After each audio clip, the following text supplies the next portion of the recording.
Salut la famille et bienvenue en Italie, pas très loin de Monaco, on est à 20 minutes de Monaco où il y a énormément de soleil, je vous vois à peine. Et je suis avec mon pote Cédric. Salut à tous, salut la famille. Que vous connaissez sûrement, très bien, maintenant ça doit être quoi, notre troisième, quatrième vidéo ensemble. Ça fait des vidéos maintenant. Et ouais, ça fait pas mal hein. Ce qui est très cool, c'est maintenant tu as ton propre concessionnaire, ton propre showroom. On a le showroom qui a ouvert. Comme tu peux voir une Corvette, la Porsche à l'intérieur. La 962, ouais. Ouais, ça c'est mythique. De Porsche. C'est super cool, surtout pour moi de voir en tant que pote que maintenant t'es ton showroom et tout. Non, donc à Vintimille pour ceux qui veulent venir voir. Et on va pas dire pourquoi et comment, mais c'est un showroom que je pense que la famille va commencer à connaître assez bien. Ouais. Au bout du temps, je crois qu'ils vont apprécier en effet. Alors aujourd'hui on est là pour deux raisons. Pour conduire, mais surtout pour m'éduquer sur cette voiture, la BMW M1, la BMW à plus de 500 000 €. C'est la première supercar de BMW. Voilà. Un peu plus de 450 exemplaires. Ouais. Donc c'est très rare et très spécial aujourd'hui. J'espère qu'on t'entend parce qu'il y a un peu de bruit de vent. Pour moi, c'est une voiture qui m'a toujours énormément intrigué et je t'avoue que je la connais pas du tout. Je sais ce que c'est, je sais ce que ça représente, je sais que c'est très spécial, mais je pourrais rien te dire de plus. Et c'est pour ça que je voulais faire cette vidéo aujourd'hui. Quand tu m'as dit que t'en avais une, je voulais juste pour moi en perso apprendre à la connaître un peu plus. Et ça, c'est pas n'importe laquelle. En gros, c'est une voiture qui a été conçue dans la fin des années 70 par BMW. Ils se sont dit, écoute, on va commencer à faire des voitures de course. Et pour ça, ils sont allés chez nul autre que Lamborghini. Ah, donc, ok. Pour te donner, on va faire un petit cours avec toi, Seb. Ouais. Donc, la personne qui était en chasse de designer le châssis de cette voiture, si je te dis châssis incroyable, très simple, ouais. Italien, Formule 1, ça rime déjà avec quelque chose qui peut te dire... Dallara. Bien joué, franchement, on va le connaître. Il gagne des points là. Exactement. Donc, mais oui, parce que Dallara, on en a aussi pas mal parlé sur la chaîne et c'est vrai que niveau châssis italien et Formule 1, Formule 2, Formule 3, tout, c'est mythique quoi. Il n'y a pas mieux et c'est mythique, donc voilà. BMW, ils sont allés chez Gianpaolo Dallara, à l'époque qui s'occupait de Lamborghini, et ils ont demandé s'ils pouvaient lui faire un dessin d'un châssis pour une voiture de sport qui voulait entrer dans le groupe 5. Au fil du temps, il y a eu un souci, c'est que Lamborghini avait plus d'argent. Ah oui, c'est un problème en effet. À ce moment-là, en fait, BM, ils voulaient pas perdre leur projet. Donc ce qu'ils ont fait, c'est qu'ils sont allés chez Lamborghini, ils ont un peu forcé la porte. Ils ont braqué. Voilà, ils ont braqué Lambo. Pour avoir tous leurs dessins de châssis, tout pour ramener en fait un peu. Donc ici on va un peu parler du moteur et de la boîte et des choses comme ça au fil de la vidéo. Mais en gros, ce que tu as ici, c'est un super exemple d'un design à l'italienne et de l'ingénierie à l'allemande. Ouais, ok. Une collaboration. Tu vois ça qu'on voit pas énormément. J'étais pas au courant. Voilà. Donc c'est vraiment une voiture mystérieuse pour moi parce que j'étais pas au courant, mais c'est vrai qu'il y a cette ligne agressive. On voit au-dessus du moteur avec les petites ailettes là comme ça. C'est italien. S'il y avait un badge Lambo ou Ferrari dessus, tu serais pas choqué. Les jantes sont très particulières. Hein. Ouais. Toutes les M1 ont ces jantes là. Voilà, exactement. Donc ça c'est les jantes standard M1 designées comme ça. Elles datent de quelle année? Ça c'est une de 1980. 1980, ok. Sachant que la production des M1 avait commencé un peu plus tôt dans la fin des années 70. Ok, voilà. Ok. Et elle a combien de kilomètres celle-ci? Alors celle-ci elle a 68 000 km. Ouais. Ça la met un peu dans une marge encore très acceptable. Ouais. Ça c'est des voitures qui très honnêtement, et tu le verras toi-même, c'est des voitures qui peuvent être des daily drivers. C'est quelque chose qui est tellement c'est facile agréable. à conduire. Ça a 270 chevaux. Ok. C'est un moteur de 3,5 litres BMW qui est mis au milieu de la voiture. C'est juste là. Voilà. C'est ça le moteur là? On va monter le coffre après. Ouais, je vais te montrer. En gros, ça jusqu'à l'i8, c'était la seule et unique voiture que BMW avait faite avec moteur au milieu. Ouais, position centrale. Moi, celles que j'ai vues, elles étaient surtout blanches, je crois. Donc en fait, il y a eu à peu près 4 couleurs. On va laisser passer le coup de vent. On fait ce qu'on peut, hein. Il y a le vent et c'est pas facile. On va rentrer comme ça, on entend bien. Parce que souvent, après, je rentre à la maison et j'entends qu'à la vidéo, on n'entend que le bruit du vent. Donc, je disais par rapport aux couleurs, donc il y avait finalement donc rouge, orange, blanc et midnight blue. Ouais. Qui étaient les couleurs de cette voiture.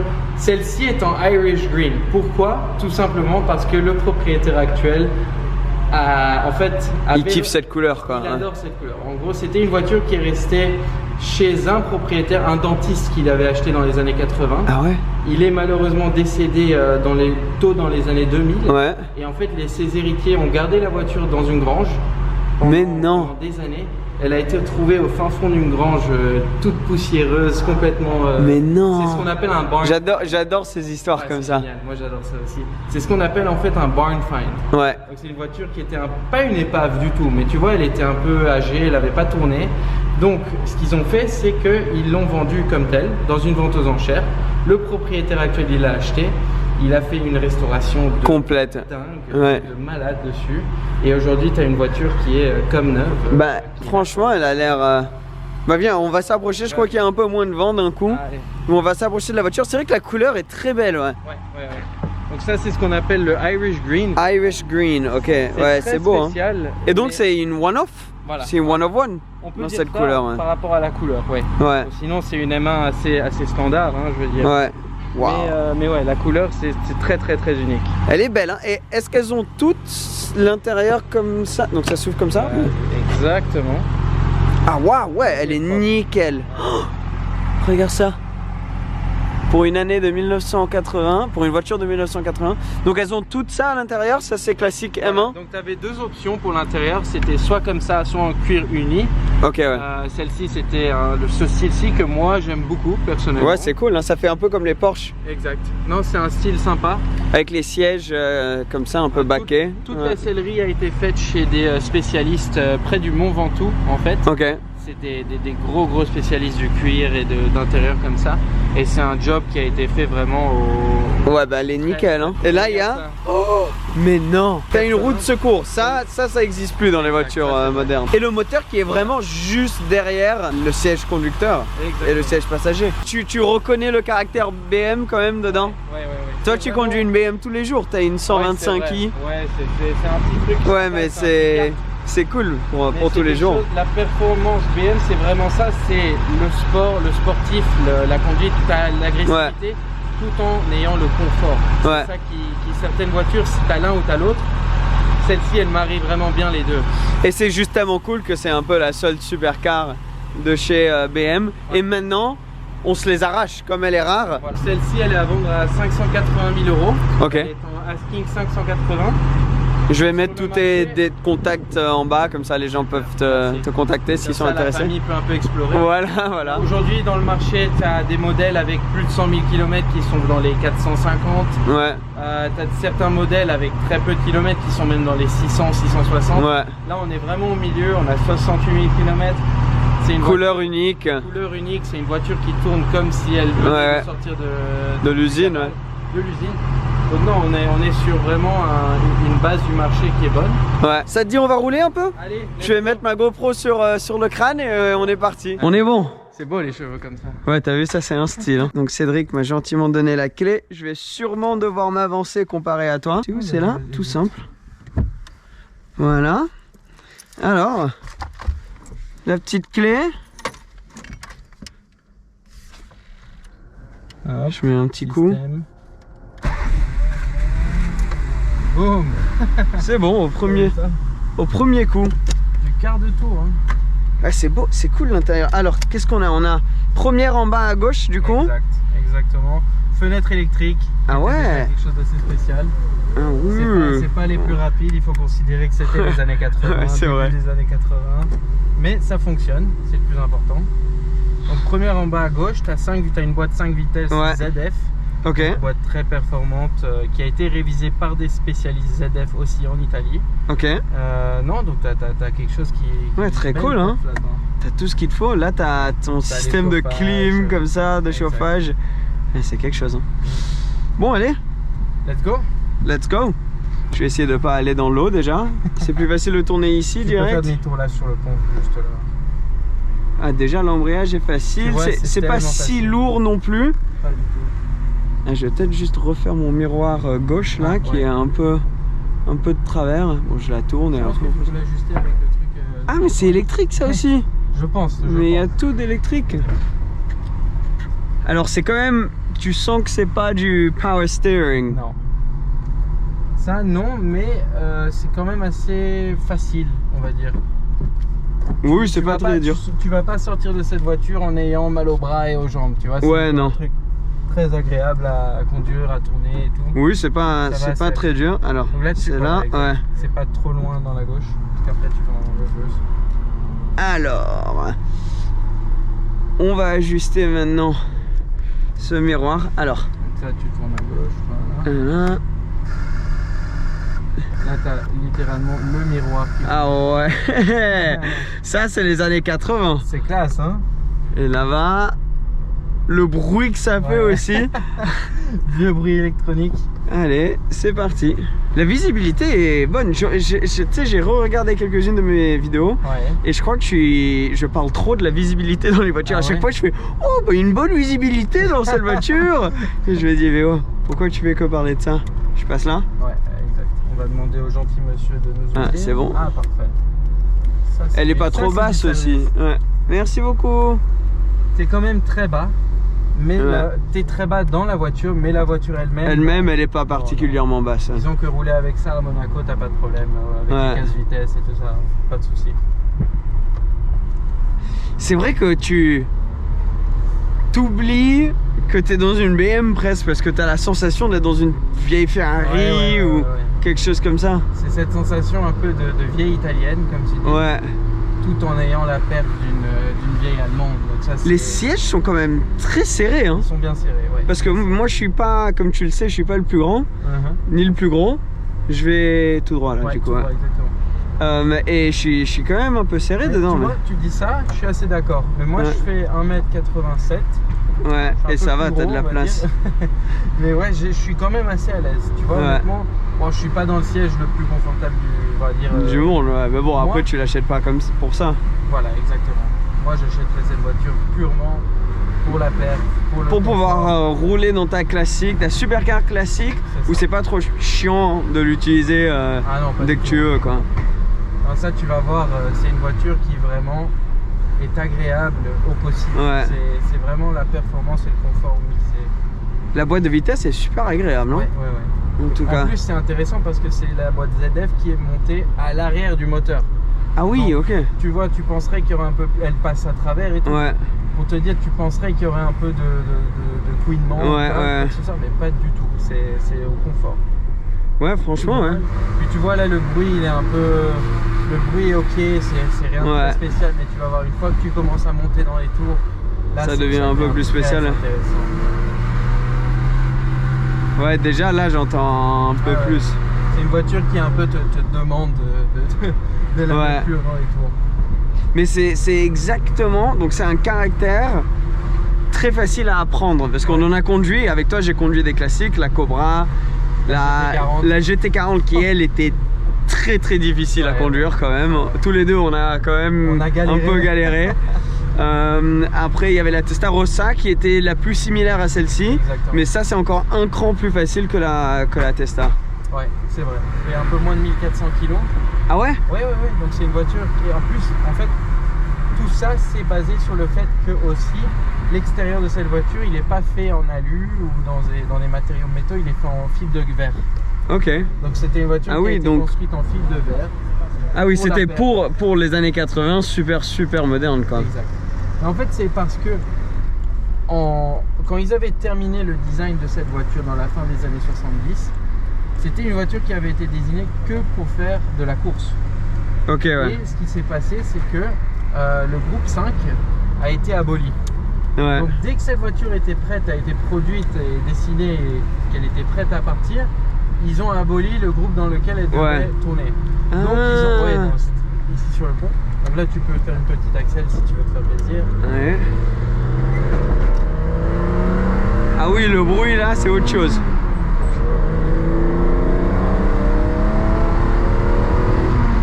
Ouais, elle respire bien. Hein. On va monter cette vitre. Elle sera montée en 1900, en 2080. Et... ouais, c'est sympa. Hein. Je vais tout droit là. Ouais, tu peux. Je vois un tout petit peu pour le site. Ouais, tu vas tout droit et il y aura la pompe à essence dans laquelle on va aller là. Parce que allez, parfait. Quand même ah oui. Ouais, t'as raison, vaut mieux. Ouais, vaut mieux. On peut le faire après, Non, on peut le faire maintenant. J'aimerais bien voir où c'est, comment ça marche, tout ça, montrer. L'idée, c'est de montrer à la famille vraiment l'expérience de vivre avec une M1 pendant un jour, quoi. C'est fabuleux. Hein. Alors franchement, c'est très agréable à conduire. C'est pas intimidant. Non. ici à droite. Et donc comme je te disais, c'était une voiture qu'ils avaient fait pour le groupe 5 qui après a pu passer en groupe 4 avec la Procar. Et donc de ça, ils étaient obligés d'en construire un minimum de 400. Ah, donc c'est pour ça qu'ils ont fait 450. Exactement. C'est de quel côté, tu sais? À droite? Ouais. Tu veux que je t'apprenne un truc spécial? Il s'est toujours noté sur les trucs? Non, ou... en fait, quand tu regardes le petit signal, tu vois le petit signe de c'est de quel côté est Mais non. le nozzle de la pompe. Ah, donc oui, comment on dit, le tuyau? Le tuyau, il est à droite, alors la plupart du temps dans les voitures, c'est que le truc est à droite. Mais non. Et ah, là, tu me changes la vie en me disant ça. Alors, est-ce qu'on a besoin de la clé du coup? En effet. Alors, je te l'amène. La porte, c'est là. Ah, il y a un haut-parleur là. Ah, il y a du vent, hein. Tiens, c'est drôle comme ça remonte là. Ah oui, et le côté spécial de cette voiture, c'est aussi et surtout les deux signes BMW. Ah oui. Tu sais pourquoi? Non. Parce qu'ils en étaient très fiers. Et c'est juste. Et donc ça, ils ont mis, ils voulaient qu'à aucun angle on voit pas que ce soit une BM. BM là. Exactement. BM là. Ils voulaient qu'il n'y ait aucune confusion, qu'on soit tous certains. J'avais jamais remarqué ça. Ouais. Ça c'est un sticker. Exact. Ça c'est un sticker. Et aux couleurs originales de M, le motorsport. Alors, ensuite, c'est ça? Exact. Avec la clé... Tu peux toutes les essayer, je dirais essaye celle-là pour commencer. Si ça rentre pas facilement, c'est que c'est pas celle-là. On va essayer l'autre.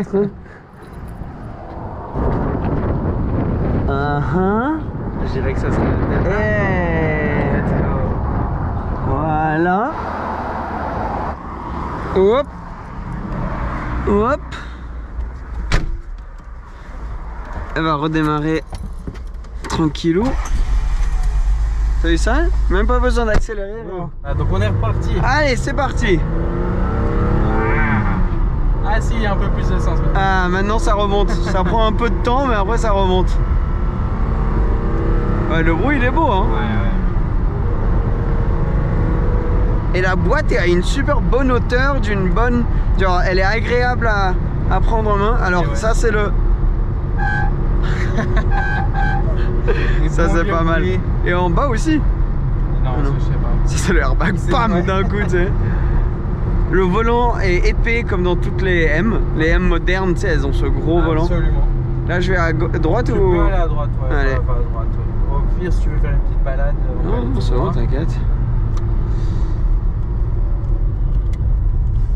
Ouais, même le clignot est accessible, c'est mieux réfléchi que sur les vieilles italiennes. Parce où des fois, tu vois, même la Testarossa, on disait là je suis un petit peu quand même vers la droite, mais moins que dans la Testarossa. L'assise est très agréable aussi. Ouais. C'est sûr. Dans la Testarossa, tu étais vraiment quand même poussé d'un côté. Ouais. C'était la même chose avec la Cobra, je sais pas si tu te souviens. Ouais, t'es complètement. Bon, on va tout droit. On va faire un petit tour. Allez. Après, on peut refaire la haute ligne droite ici. Ouais. Et si c'est pour que tu vois vraiment le côté daily driver de la voiture. Ouais, tu peux l'utiliser assez facilement, quoi. Bon, c'est sûr qu'aujourd'hui, sa valeur et son prix, ça peut freiner certaines personnes d'utiliser une voiture comme ça tous les jours. C'est ça le truc, hein. Dès que tu y repenses, tu te dis 580 000 € quand même. Voilà, c'est sûr que c'est pas donné. C'est une Aventador SVJ Roadster, quoi. Voilà, mais gros, exactement. Ouais. Mais elle est pas super large, hein. Non, elle est pas très imposante sur la route. Elle fait large. Le design de la voiture, il est assez, on va dire, assez bas et assez aplati. Ouais. Donc toi, tu as l'impression quand tu la vois qu'elle est large. Mais en roulant, disons oui, tu as l'espace à l'intérieur de vieilles italiennes comme ça. Mais en soi, t'es pas aussi large que ce que ça pourrait paraître. Tu passes facilement dans le trafic, il n'y a pas de souci. Ouais, c'est ça, tu sais, ça me fait un peu penser à la Stratos. Elle est assez courte, mais elle fait large. T'as déjà roulé en Stratos? Jamais roulé en Stratos, non. Toi? J'en ai déjà vu plein, mais jamais eu la chance de rouler dans une... Ça, c'est un mythe quand même. Ah ouais, peut-être qu'un jour, on aura la chance de faire ça. Écoute, on va voir ce qu'on peut faire. Hein. J'avais pas vu tout le toit aussi comme ça. Ouais, les finitions sont très bien faites. Alors, est-ce qu'en Italie, elle a quand même pas la même réaction. Ah si, lui il était content. Mais c'est quand même, si t'arrivais dans une vieille Ferrari ou une vieille Lambo, ça serait quand même peut-être autre chose. Quand t'es en Italie, c'est certain. Mais pour les connaisseurs, quand ils voient celle-là, cette voiture elle est hyper appréciée. J'ai déjà eu des gens qui sont venus chez moi et qui m'ont dit toute l'histoire que je t'ai racontée de Lamborghini. Il y en a certains qui la connaissent cette histoire, donc là ça devient très intéressant de parler de ça avec des Italiens. Ben c'est juste qu'on n'en voit pas beaucoup, mais t'imagines si toi et moi on était dans la voiture là ensemble, comme quand on est parti de Monaco et qu'on croisait une M1 verte, on se dirait mais c'est quoi le délire? Ouais, non c'est sûr.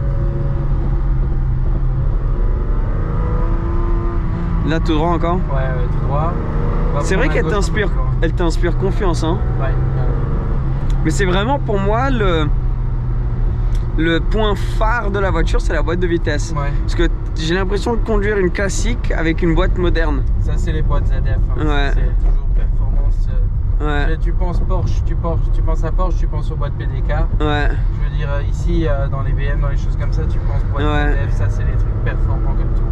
Ah mais c'est vraiment... Je sais pas si tu as remarqué, mais j'ai vu que tu l'as fait inconsciemment peut-être. Ouais. Tu joues vraiment de la balance de la voiture avec l'accélérateur. Ah oui, ouais. Tu sens vraiment comme avec la propulsion arrière.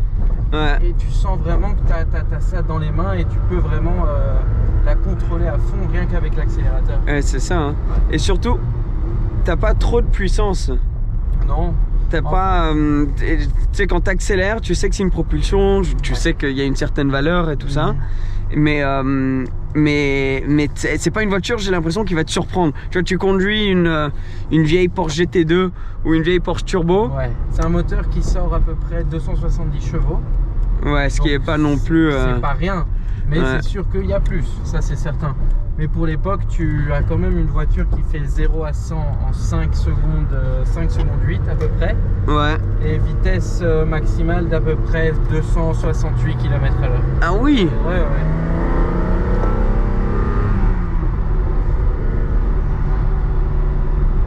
Mais c'est vrai que tu sens qu'elle est pas longue et qu'elle est large. Ouais. Donc elle te... Ouais, elle est planquée quoi. Ouais, absolument.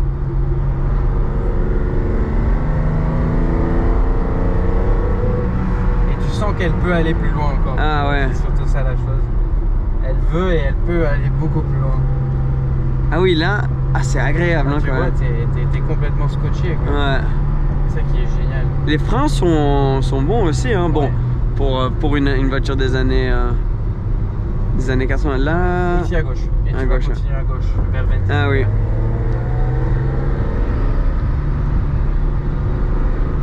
Ah, c'est vraiment, elle te donne envie. Elle te donne vraiment envie de pousser. Oh, tu peux hein. Ouais. La petite chicane. Tu vois, cette voiture, c'est sympa, c'est impressionnant à la vue.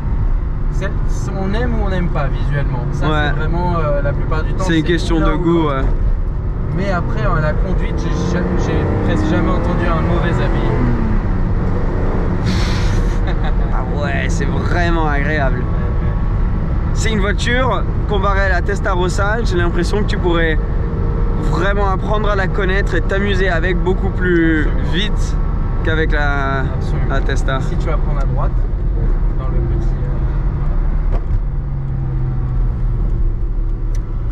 Et après, quand tu descends en vitesse, elle n'est pas non plus désagréable. Non. Parce que par exemple, la Ford GT, elle était assez extrême, donc elle était incroyable à haute vitesse, mais à basse vitesse, tu sentais que c'était une voiture du Mans, quoi. C'était une vraie voiture de course. C'est pas fait pour tourner avec un bas régime, pas du tout. Ouais.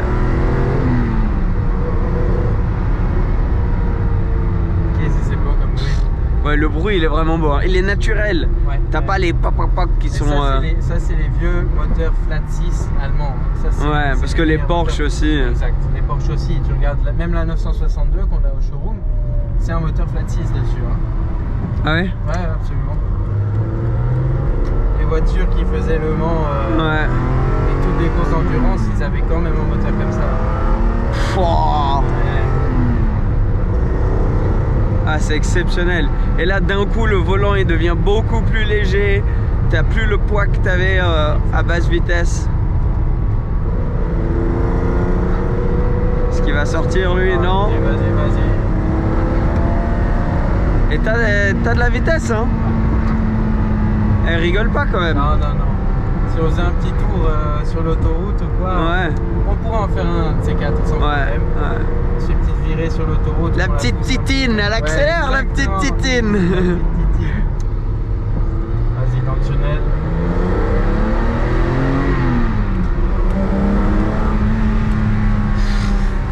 C'est beau hein quand même. C'est super beau.